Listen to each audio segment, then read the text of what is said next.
దశల వారీగా సాల్వ్ అయ్యే విధంగా తప్పకుండా దీన్ని పరిష్కరిస్తాం అధ్యక్ష. అన్నీ నోట్ చేసుకున్నాం. గౌరవ సభ్యులు డాక్టర్ రామచంద్ర నాయక్ గారు.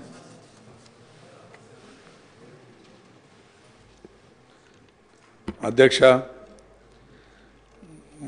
మొదటగా సేవాలాల్ సంత్ మహారాజ్ గురు సేవాలాల్ గారి జయంతి ఉత్సవాలకు ఆప్షనల్ హాలిడే ప్రకటించిన ప్రభుత్వానికి, ముఖ్యమంత్రుల వారికి అందరికీ ధన్యవాదాలు తెలియజేస్తూ, అదేవిధంగా గత ప్రభుత్వం ఇచ్చిన దానికంటే నిధులు రెండింతలా కేటాయించి గిరిజన జాతికి గౌరవించినందుకు రాష్ట్ర ప్రభుత్వానికి ధన్యవాదాలు తెలియజేస్తూ, డోర్నకల్ గిరిజన జనాభా అత్యధికంగా ఉన్న నియోజకవర్గం, అన్ని రంగాల్లో వెనుకబాటుకు కారణమైంది గత ప్రభుత్వం.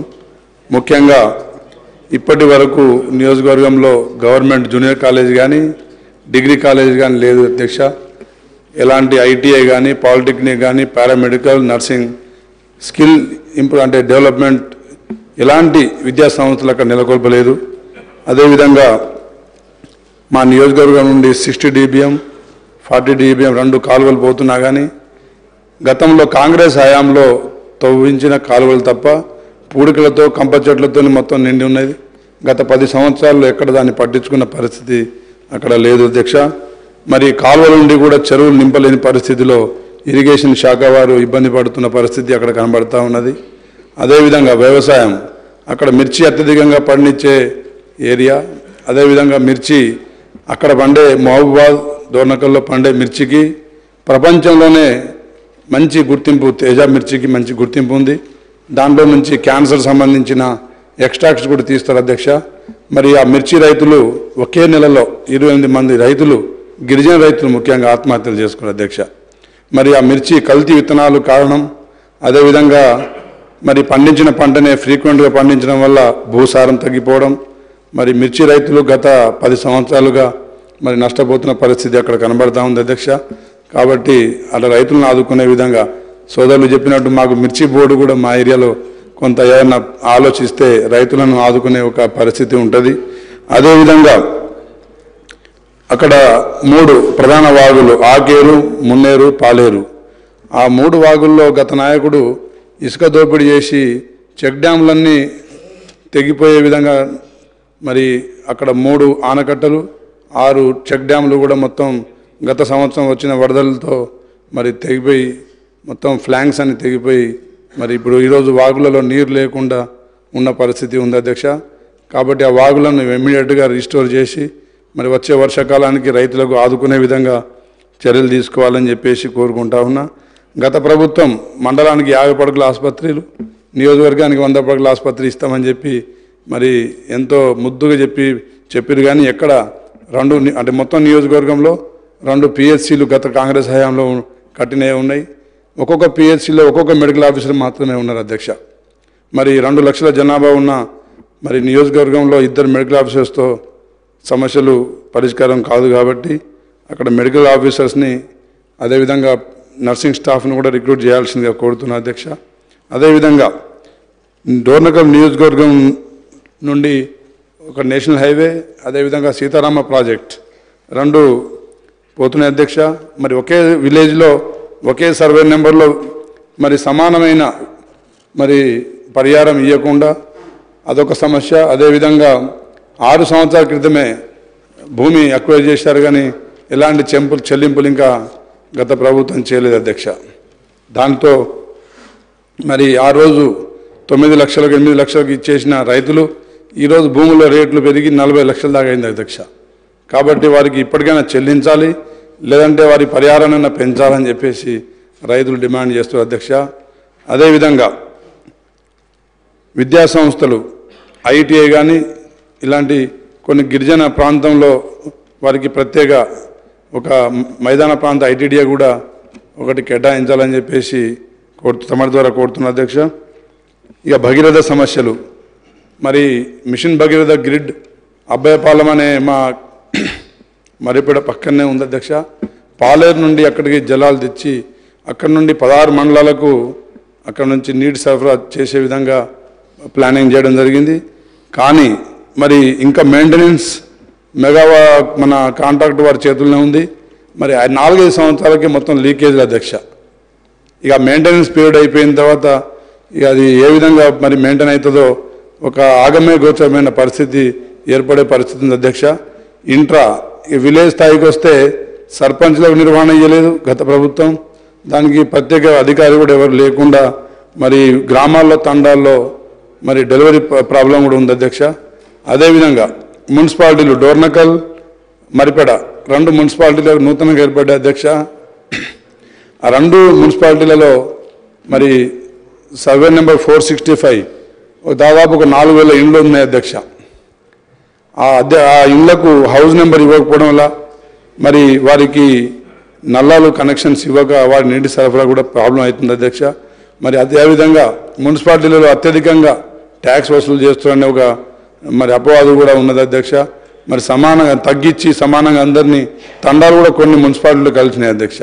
వారు ఇబ్బంది పడే పరిస్థితి ఉంది కాబట్టి దాని మీద కొంత శ్రద్ధ చూపించాలని చెప్పేసి కోరుతున్న అధ్యక్ష. అదేవిధంగా గతంలో పెద్దలు కడియం శ్రీహరి గారు ముఖ్యమంత్రి గారేమో కోర మీసాలు ప్రకటించారు. అదేవిధంగా కురువి దేవస్థానానికి నిధులు కేటాయించడం జరిగింది. కానీ నిధులు ఏమి రాలేదు. కోర మీసాలు మాత్రం మా కడియం శ్రీహరి గారు పెద్దలు వచ్చి మరి ఇచ్చిరు. ఆ కోర మీసాలు కూడా ఇప్పుడు లేవు అధ్యక్ష. అవి నాణ్యమైన పోయినాయి. అదేవిధంగా మా గత ప్రభుత్వంలో యువ నాయకులు మరి కందికొండ జాతర మరి ఒకసారి సందర్శించి దాన్ని పర్యాటక కేంద్రంగా మారుస్తా, దానికి నిధులు కేటాయిస్తా అని చెప్పారు. కానీ 10 సంవత్సరాలు మళ్ళీ కందికొండను పట్టించుకున్న దాఖలాలు లేవు అధ్యక్ష. కాబట్టి కురువి వీరభద్రుడు మరి అది మన తెలంగాణలోనే మరి పెద్ద వేములవాడ తర్వాత వీరభద్రుడి ఆలయం పెద్ద ప్రసిద్ధిగాంచింది. కందికొండ జాతర కూడా మంచి టూరిజం ప్లేస్గా మార్చవచ్చు అధ్యక్ష. వాటికి కూడా ప్రత్యేక నిధులు కేటాయించాలని చెప్పేసి కోరుకుంటా ఉన్నా. అదేవిధంగా మరిపేడ ఇంకా చేయాలన్నా, ఇంకా చేయాలి, చాలా చేయాలి. కురివి ఈ 30 సంవత్సరాలకు ఒకే నాయకుడు అక్కడ తిష్ట వేసి మొత్తం నిధులను కొల్లగొట్టిండు. సరే అది వేరే సంగతి. దాన్ని ఇంకా అభివృద్ధి చేయాలి. ప్రభుత్వం కూడా దాని మీద కొంచెం చొరవ చూపాలి. అదేవిధంగా గతంలో మండలాలు ఏర్పడక ముందు మరిపేడ అనేది తాలూకా, ప్రసిద్ధిగాంచిన తాలూకా. అలాంటి తాలూకాను ఒక రెవెన్యూ డివిజన్గా మార్చి మరి మేము తొర్రూరుకి వెళ్లాల్సి వస్తుంది, లేదంటే మహబూబాద్కి వెళ్లాల్సి వస్తుంది. కాబట్టి తప్పకుండా మరిపేడను మళ్ళీ రెవెన్యూ డివిజన్గా ప్రకటించి అక్కడ ఒక మున్సిపల్ కోర్టు కూడా శాంక్షన్ అయింది అధ్యక్ష. దానికి భూమి కూడా కేటాయించడం జరిగింది. కానీ కేవలం స్టాఫ్ లేక మరి కోర్టు ఇంకా స్టార్ట్ కాని పరిస్థితి ఉంది. కాబట్టి మున్సిపల్ కోర్టు కూడా ఇమ్మీడియట్గా స్టాఫ్ను కేటాయించి నిర్వహించే విధంగా. అదేవిధంగా అధ్యక్ష అక్కడ రైతులు పండించే పంట వరి, మిర్చి తప్ప వేరే పంటలు వేసుకునే పరిస్థితి లేదు అధ్యక్ష. ఎందుకంటే కోతులు మరి గత ప్రభుత్వంలో హరితాహారం అనే ప్రోగ్రాం మంచి ప్రోగ్రాం అధ్యక్ష. గ్లోబల్ వార్మింగ్ తగ్గించడానికి మంచి ప్రోగ్రాం. కానీ చెట్లు మాత్రం మంచి నాణ్యమైన చెట్లు నాటకుండా అది కలప పనికిరాదు, ఆకులు పనికిరాదు, అది దేనికి పనికిరాదు అధ్యక్ష. అలాంటి చెట్లు వేయడం వల్ల కోతులకు మరి ఆశ్రయం దొరకక మొత్తం కిరాణా షాపుల్లో ఉన్న ప్యాకెట్లు ఎత్తుకుపోతున్న అధ్యక్ష, టీఆర్ఎస్ వాళ్ళు ఎత్తుకుపోయినట్టు. అదేవిధంగా మరి పంటలు కూడా మొత్తం కూరగాయలు తినేస్తున్నాయి. అది పంట నాశనం చేస్తుంది. కాబట్టి కోతులకు క్యాస్ట్రేషన్ సెంటర్ కానీ లేదంటే పళ్ళ చెట్లు నాటడం అనే కార్యక్రమాన్ని కానీ తీసుకోవాలి ప్రభుత్వం పరంగా అని చెప్పి తెలియజేస్తున్న అధ్యక్ష. లాస్ట్కు సర్వశిక్ష అభియాన్ ఉద్యోగస్తులు, ఫీల్డ్ అసిస్టెంట్లు మరి గత 18-20 సంవత్సరాల నుండి మరి ఉద్యోగం చేస్తున్నారు, కాంట్రాక్ట్ ఉద్యోగం చేస్తూ ఉన్నారు. అయితే అధ్యక్ష మరి వారి కాంట్రాక్ట్ ఉద్యోగస్తులను రెగ్యులరైజ్ చేసి వాళ్ళ వయో పరిమితి కూడా అయిపోయింది అధ్యక్ష. వాళ్ళు 20 సంవత్సరాలు సర్వీస్ చేసినాక కాంపిటేటివ్ ఎగ్జామ్స్కి వాళ్ళు సూట్ గారు. కాబట్టి వారిని రెగ్యులరైజ్ చేసే విధంగా వాళ్ళ వేతనాలు పెంచే విధంగా ఒక చర్యలు తీసుకోవాలి అధ్యక్ష. చివరికి ఒకటే అధ్యక్ష, మన గిరిజన జాతి ఎక్కువ పార్లమెంట్ మహబూబాద్ మరి ఎంటెక్లు, పిహెచ్డీలు చేసిన స్కాలర్స్ కూడా 14 సంవత్సరాలు ఉద్యమ సమయంలో మళ్ళీ గత 10 సంవత్సరాలు ఈ నియామకాల నోటిఫికేషన్ల కోసం వేచి చూసి క్యాటరింగ్ పనులు, హమాలి పనులు చేసుకుంటారు అధ్యక్ష. కాబట్టి ఆ ప్రాంతంలో ఏదైనా ఒక ఐటీ హబ్ కానీ లేదంటే ఏదన్నా బయ్యారం ఉక్కు పరిశ్రమ కానీ అలాంటి ఏదన్నా నెలకొల్పే చర్యలు కూడా తీసుకోవాలని చెప్పేసి తెలియజేస్తున్న అధ్యక్ష. ఈ అవకాశం ఇచ్చినందుకు మీ అందరికీ ప్రత్యేక ధన్యవాదాలు తెలియజేస్తూ ముగిస్తున్న అధ్యక్ష. మినిస్టర్ గారు సార్, గౌరవ శాసనసభ్యులు వారు చెప్పిన విషయాల దగ్గర నిన్ననే సంత్ శ్రీ శ్రీ శ్రీ సేవాలాల్ మహారాజ్ జయంతి ఉత్సవాల సందర్భంగా అక్కడికి వెళ్ళడం జరిగింది అధ్యక్ష. అక్కడ కూడా కొన్ని సమస్యలు చెప్పాను. దానికి సంబంధించి గతంలో ₹1 కోటి అనౌన్స్ చేస్తే ఇంకా కావాలంటే మా గౌరవ ముఖ్యమంత్రి గారు ఇంకో మరలా అదనంగా ₹1 కోటి మంజూరు చేయడమే కాదు, సంత్ సేవాలాల్ ఆయన ఒక బంజారాల పాలిట ఆరాధ్య దైవమైన ఆయన పేరు మీద ఒక గుడి కట్టాలని కూడా నిర్ణయించుకున్నాం. అది ఎక్కడ కట్టాలి అని చెప్పి ఆలోచిస్తున్నాం. ఆయన చేసిన కార్యక్రమాలు అందరూ కూడా తెలుసు. ఆయన ఆ రోజులలో బంజారాలని మంచి మార్గంలో నడిపించడం, అన్ని విషయాల్లో వాళ్ళకు అండగా ఉండి ఈరోజు బంజారాజ్ ప్రాంతంలో కూడా లంబాడాలు ఉంటే దాన్ని బంజారాజ్ పిలుస్తున్నామంటే ఆయన ఆ రోజుల్లో చేసింది. తప్పకుండా వారితో పాటు ఆ ప్రాంతంలో ఎక్కువ లంబాడాలు ఉండే ఆ ప్రాంతంలో వారు చెప్పిన సమస్యలు 1 కాదు 2 కాదు 3 కాదు అధ్యక్ష, 10-15 సమస్యలు చెప్పిండు. ఐటీఐకి సంబంధించిన సమస్యలు చెప్పాను. దాని మీద మేము మా ప్రభుత్వం ప్రతి కాన్స్టిట్యున్సీ హెడ్ క్వార్టర్లో 10,000 మందికి స్కిల్ డెవలప్మెంట్ సెంటర్లు పెట్టాలని చెప్పి దాదాపు ఇప్పటికే 10 సెంటర్లు మహబూబ్ నగర్లో కానీ, జడ్చర్లో కానీ, నల్గొండ కానీ, మంత్రి కానీ 10 కోట్లతోని స్కిల్ డెవలప్మెంట్ సెట్ చేసి అక్కడ ఉన్న అన్ఎంప్లాయ్మెంట్ యూత్కి అన్ని రంగాల్లో ట్రైనింగ్ ఇచ్చే విధంగా 10 సెంటర్లు శాంక్షన్ చేసుకున్నాం. టెండర్లు పిలవడం జరిగింది. దాన్ని మా R&B శాఖ ద్వారానే చేస్తున్నాం. దాంతోపాటు వారు చెప్పిన సీతారామ ప్రాజెక్టు సంబంధించిన రోడ్డు విషయంలో కానీ మిగతా విషయంలో కూడా అన్ని నోట్ చేసుకున్నాం అధ్యక్ష. తప్పకుండా మీ అందరితో మీటింగ్ పెట్టి అసెంబ్లీ సెషన్ తర్వాత గత ప్రభుత్వం చేసిన 40-50 వేల కోట్ల అప్పులు, బకాయిలు, వడ్డీలు, కాంట్రాక్టర్ల బిల్లులు పెండింగ్ ఉన్నాయి.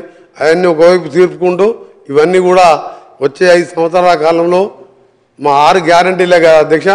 ఇప్పుడు సమస్యలు చూస్తే చాలా ఉన్నాయి కాబట్టి తప్పకుండా ఆర్థిక క్రమశిక్షణతో సమస్యలన్నీ కూడా పరిష్కరించడం చేస్తామని చెప్పి గౌరవ సభ్యులకు చెప్తున్నాం అధ్యక్ష. మళ్ళీ ఒకటే విషయాన్ని రిక్వెస్ట్ చేస్తున్నా, గౌరవ శాసనసభ